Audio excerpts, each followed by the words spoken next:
నమస్తే రమగారు. నమస్తే జయ. రమగారు, మనము శరన్నవరాత్రులు వీటికి సంబంధించి వీడియోస్ చేస్తా ఉన్నాము. ఈరోజు 5వ రోజులో ఉన్నాం కదండి. 5వ రోజు యొక్క విశిష్టత, ఈ రోజు అవలంబించాల్సిన విధానాలు ఒకసారి మాట్లాడుకుందాం. ఏది ఏమైనా భలే హ్యాపీగా అనిపిస్తుంది రమగారు. మన కెమెరామెన్స్ అంతా కూడా స్టూడియోని చక్కగా నవరాత్రుల కోసం చెప్పి అలంకరించి, మనం కూడా ఇంచుమించుగా అంటే పూర్తిగా మ్యాచ్ అయినా కాకపోయినా ఆ రోజుకి సంబంధించిన ఒక కలర్ డ్రెస్ వేసుకొని చక్కగా రెడీ అయ్యి చేయటం చాలా అంటే ఆ ఫీల్ అనిపిస్తోంది నాకైతే. పండగ మూడ్ వస్తోంది. పంచమి, లలితా పంచమి అంటారు.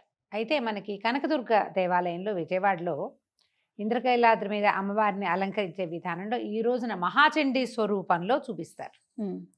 సాధారణంగా లలితా పంచమి అనగానే లలితా త్రిపుర సుందరిని వేసే పద్ధతి కొన్ని చోట్ల కనపడుతుంది. అమ్మవారి అవతారం మహాచండీ స్వరూపం వేసినా కూడా ఈ రోజున లలితా పంచమి నాడు ఉపాంగ లలితావ్రతం అని ఆ లలితావ్రతాన్ని ఆచరించడం పురాతన కాలం నుంచి వస్తున్న పద్ధతి. పంచములు చూడు, ఏ పంచమి నాడు మనం ఏ పూజ ప్రత్యేకంగా చేసుకోం. అవును, వసంత పంచమి ఒకటి చేస్తాం మనం ప్రత్యేకంగా కదా.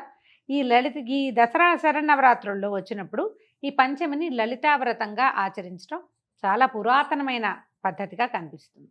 అమ్మవారిని చండీ స్వరూపంలో చూపిస్తారు. ఇక్కడి నుంచి చూడు, ముందు 4 స్వరూపాలు, కొంత సాత్విక రూపాలు. ఇక్కడి నుంచి స్వరూప విశేషాలు మారతాయన్నమాట. ఈవేళ చండీ, రేపు మహాలక్ష్మి, ఎల్లుండి అంటే వైష్ణవ శక్తి, ఎల్లుండి బ్రాహ్మి సరస్వతి, అక్కడి నుంచి దుర్గా, కాళిక, అమ్మవారు అపరాజిత, ఇలా ఈ లైన్లో వెళ్తుంది. ఇవాళ ఉన్న మహాచండీ స్వరూపానికి అమ్మవారికి దధ్యోదనం నివేదన చేస్తారు. మనం లలితా పంచమి చేసుకుంటుంటే ఒకవేళ చండికి సంబంధించిన స్తోత్రాలు ఏమైనా చదువుకోవచ్చు, లేదా లలితకి సంబంధించినవే స్తోత్రాలు చేసుకోవటం, లలితకి సంబంధించిన పూజా విధానమే మనం ఇంట్లో నడిపించుకోవచ్చు. అమ్మవారికి మనం కట్టుకున్న ఆరెంజ్ కలర్ కానీ లేకపోతే బంగారపు రంగు వస్త్రాన్ని కానీ సమర్పించవచ్చు. ఆరెంజ్ కలర్ గాజులు, కొంచెం గోల్డ్ కలర్ గాజులు అలాంటివి సమర్పించవచ్చు. అయితే మనం దీంట్లో ఏం చేస్తాము, కన్యకా పూజ కూడా చేస్తాం కదా, కుమారి పూజ. ఈ రోజున మోస్ట్ పవర్ఫుల్ కన్యకా పూజ. ఈ రోజున చేసే అమ్మాయికి 6 సంవత్సరాల వయసు ఉండాలి. ఈ రోజున 6 ఏళ్ల పిల్లకి కనుక మనం కన్యకా పూజ కనుక చేయగలిగితే ఆ కన్యకని 6 సంవత్సరాలున్న వయసు కన్యకని కాళిక అంటారు. శత్రునాశని. ఈ రోజున కనుక కన్యా పూజ చేస్తే 6 సంవత్సరాల బాలిక దొరకాలి మనకి. అవును, పాపాయికి 6 ఏళ్ళు ఉండాలి. ఆమెకి కనుక పూజ చేస్తే శత్రునాశనం జరుగుతుంది.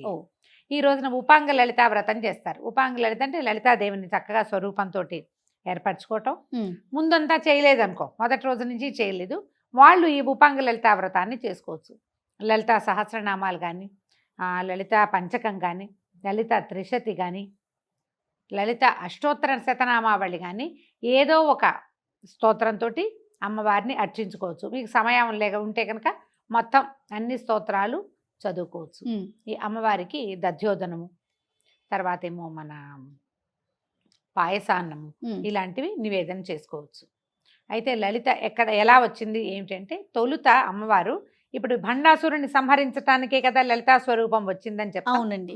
అయితే ఎప్పుడైతే ఈ భండాసురుడు జీవించాడు, అంటే అతను పుట్టాడో, తర్వాత అతను ఏం చేశాడు, చాలా శివభక్తుడుగా ఉన్నాడు, దేవతలందరినీ అణిచేశాడు, ఒక ప్రచండమైన రాక్షస శక్తిగా ఉద్భవించాడు అతను.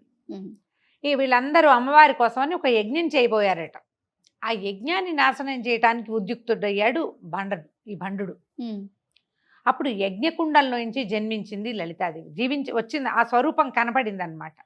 వచ్చిన తర్వాత ఆమెతో పాటు అనేక పరివార శక్తులు, మనం రెగ్యులర్గా చెప్పుకునేటువంటి అమ్మవారి శక్తులు అని చెప్పుకుంటాం కదా, అందరు ఆ మాతలందరూ బ్రాహ్మి, వైష్ణవి, కౌమారి, వారాహి, మాహేంద్రి, చాముండి, వీళ్ళందరూ కూడా అమ్మవారితో పాటు వచ్చారు. ఆమె నుంచి ఒక్కొక్కళ్ళు బయటకు వచ్చి ఆయా సమయాలకి సరిపడా యుద్ధం చేశారు.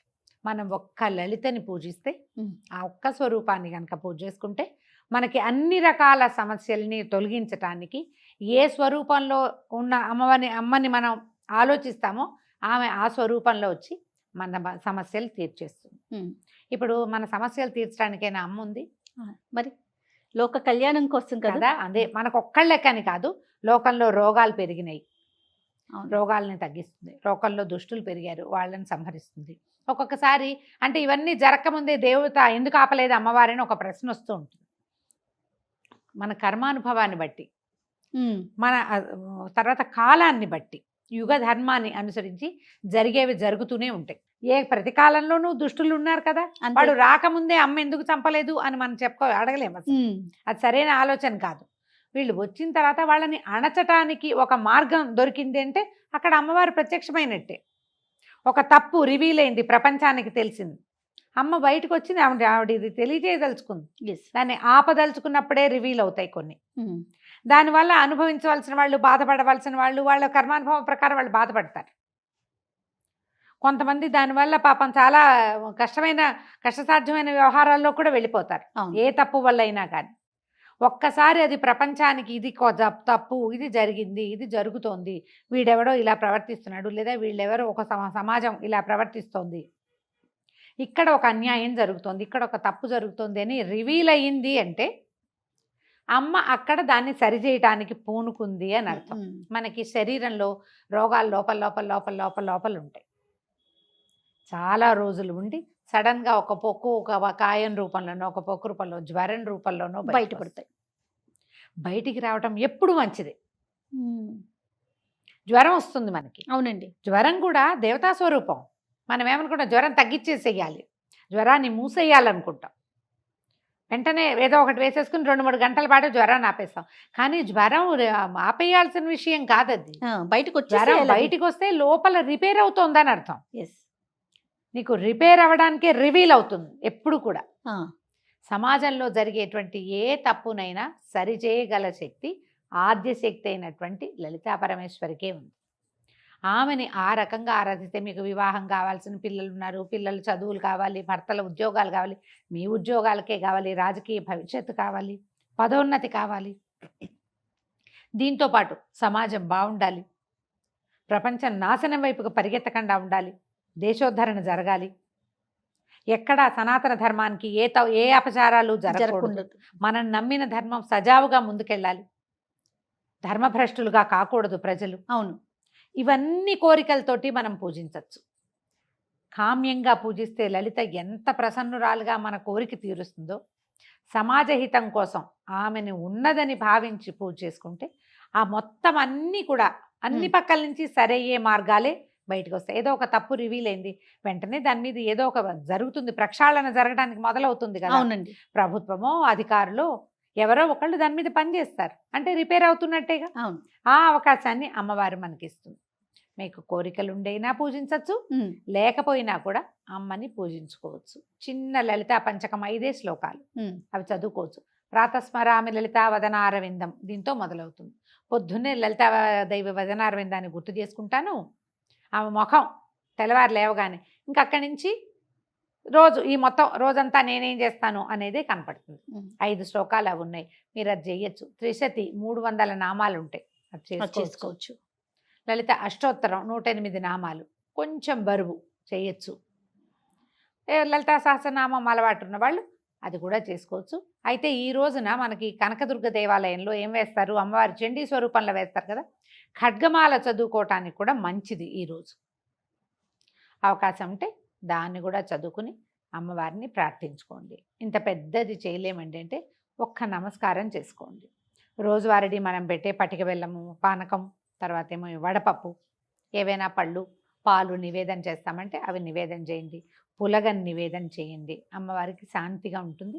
మీ అవకాశాన్ని బట్టి అమ్మని పూజించుకోండి. తప్పకుండా రమ్మగారు. కానీ నవరాత్రులకు సంబంధించి ప్రతిరోజు మాట్లాడుకోవటం, ఏ రోజు యొక్క విశిష్టత ఆ రోజు మనం ప్రేక్షకులకి మీ ద్వారా అందించడం చాలా సంతోషంగా అనిపిస్తుంది. మిమ్మల్ని చూస్తుంటే సాక్షాత్తు అమ్మవారి లాగానే కనిపిస్తున్నారు. ప్రతిరోజు కలర్ కట్టుకుంటే అలాగే ప్రతిరోజు మీరు వేసుకునే చీరలు, మీరు నేను కూడా చెప్పుకోవటం ఎంత సంతోషాన్ని ఇస్తుందో రమ్మగారు. మిమ్మల్ని చూస్తుంటే కూడా నాకు భలే ఆనందంగా అనిపిస్తోందండి. కొత్త పట్ట వేసుకున్నప్పుడు ఆ అందమే వేరుగా అనిపిస్తుంది కదా. ఎప్పుడు జయ పట్టు చీరలు బాగున్నాయంటే ఇది సఖీ వారి సారీస్. ఇవి ఏస్రావు నగర్లో ఒక షోరూమ్ ఉంది, తర్వాత కూకట్పల్లిలో, సికింద్రాబాద్లో కూడా Sakhi the house of Kanchi weaves వారు పంపించిన ఈ 11 రోజులకి 11 చీరలు నాకు, నీకు కూడా.